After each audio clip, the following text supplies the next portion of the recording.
What's going on, everybody? Welcome to another edition of Acts of Creation.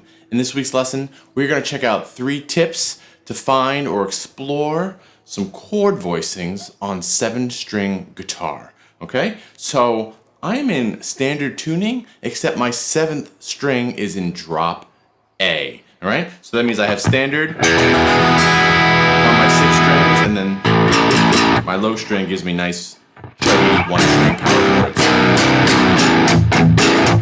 All right, we get all the advantages of that drop D tuning in 7-string, and we maintain the standard tuning aspect of the guitar. Right? So I know chords on the 7-string can be a bit of a mystery, but hopefully these tips can help you explore some chord voicings of your own. Right? And if you want any of the tabs for yourself that are going across the screen, down in the description below, you can find a link to do that. Okay, so the first tip we're going to look at is basically we want those big 7-string, I want big, huge chords. We're going to play all the strings, right? Something like,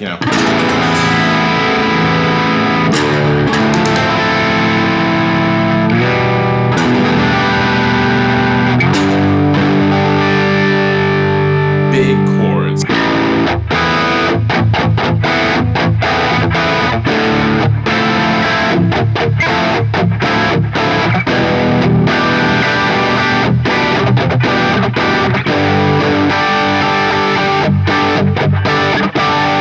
Right? Big, massive chord voicings. All right, and to do this, we're going to basically just exploit what we already know on the guitar.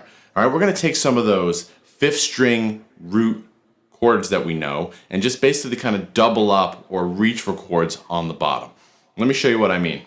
So the first chord I played there was a beautiful A minor 9 chord. I love this chord. You've seen me use it in other videos. It's open A, 2 on the D, which is E, and then C, and then B, which is your 9, and then the open E again. Okay, so obviously we're going to drop A, just have an A power chord down here, so that's an easy find. Easy find. Okay, but now when I'm moving up, I'm grabbing essentially an F major 7 type voicing. Or if I put my middle finger down, just this major chord voicing right here. Right? It's a C chord, but in movable position. So it's 8, 7, 5, 5, 5 on my, again, A string. Okay? And little bonus tip here, right? On the guitar, in music in general, let's just say I'm playing this D minor chord. Right? 5th position, A string, 5th fret, 7, 5, 5, 6, 5. So if I go up a minor 3rd, right, I'm going to find the relative major of that chord. Now, I don't want to get too lost in the weeds here, right? But every key has a parent major scale and a parent minor scale, and that's what we have here. And it sounds really good together. If I play D minor, and I take my pinky and I put it on the 8, I get F. So the D minor chord and the F major chord are very, very closely related. In fact, they're almost the same type of harmony, right? Kind of root harmony, doesn't really go anywhere. So when I'm in drop A, my D root is here, right? Because the octave, same fret. So I can put that underneath this giant F chord, and I get a really nice D minor 9 voicing.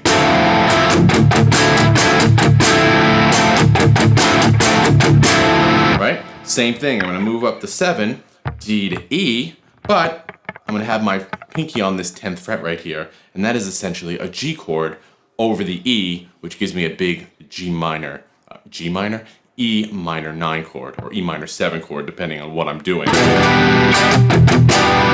in this particular one, I can take off my pinky. Wow, my pinky? This is my pinky? It's not, it's my ring finger. Take my ring finger off, and I grab that note. This nice kind of 11 sound, so it's really nice.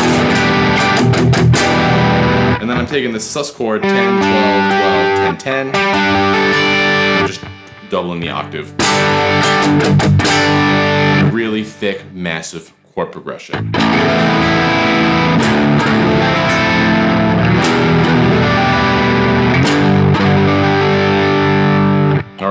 Cool. Go on. Tip number 2, right? The opposite of that. Maybe I don't want massively thick all 7 strings ringing out, right? Maybe I just want to play off my power chords. I'm in a drop A. I like that, right? I want to riff around. So one thing that you can do, and if you've seen any of my drop D videos, right, I talk about this a lot. If I'm playing a power chord in a drop tuning, make one finger here, right, I have root, 5th, and then octave. So this is my octave, that means this is my 2nd. Very common voicing you see in a drop tuning. It's this chord. Right, you see this chord everywhere from animals as leaders to the police. Right? Very common voicing. So now, here's my minor 3rd. I move that one up now, it's my major 3rd. So now I can have these major minor chords right off my power chord.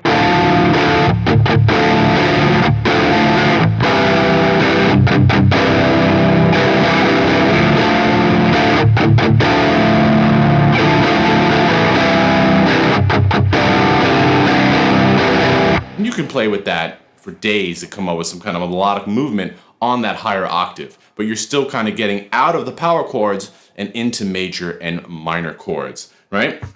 It sounds really cool. You can obviously you don't have to be diatonic, you don't have to stay within the key. You can take a chord that you like, for example, this minor one.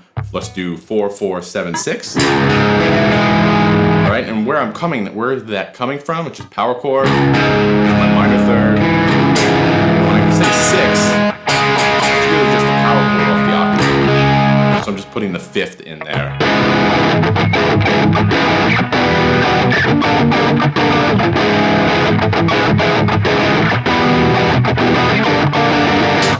Right? You can just kind of move, parallel movement or whatever movement you want to call that. Minor 3rds, 4, 7, 10 with the same chord voicing, right? Rather than staying within a key. Experiment. You're going to come up with a lot of cool sounds. All right? All right. And the last tip is what we're going to do is we're going to do some nice spread style voicings, or at least the basics of them, so maybe you can explore some chords on your own, right? A while ago I did a video talking about, moving away from bar chords, right? So very common technique, everything from Bach to the Beatles to again, modern rock, is we can take a bar chord, simple C major, and I'm going to take out the middle notes and just play the root note and then the 3rd, or the note that makes it major or minor, right? And it's just those 2 voicings. Up an octave, some people like to call these tenths, right? So, and we can go through our chord scale.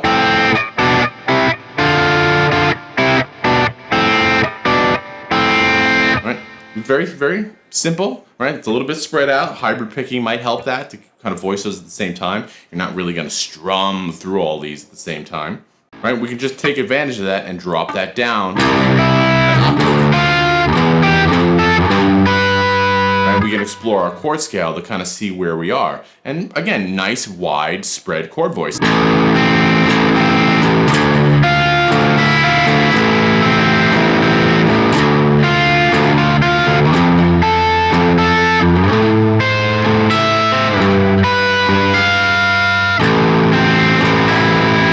Guys, I'm just kind of riffing out here, right? Just exploring what's available to me, right? Now, maybe you don't want that super wide spread, okay? Another way you can kind of look at the same concept is, again, take the 3rd down an octave, right? To put it here. And if you're used to playing scales or chord scales or ideas in 3rds, right? I've talked about this in like my power chord purgatory video, right? Instead of playing power chords, you can play 3rds, right? Very tried and true thrash metal kind of technique. Well, again, you can do that, but still, let's take that and drop it down.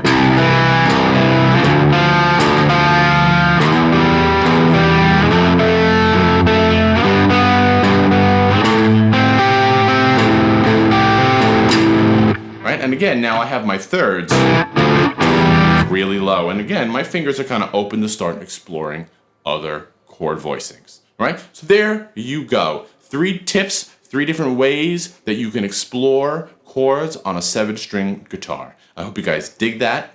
Down in the description below, you can find a link for the tabs that went across the screen. And as always, please let me know what you come up with. So until then, I'll see you next time. Thanks a lot.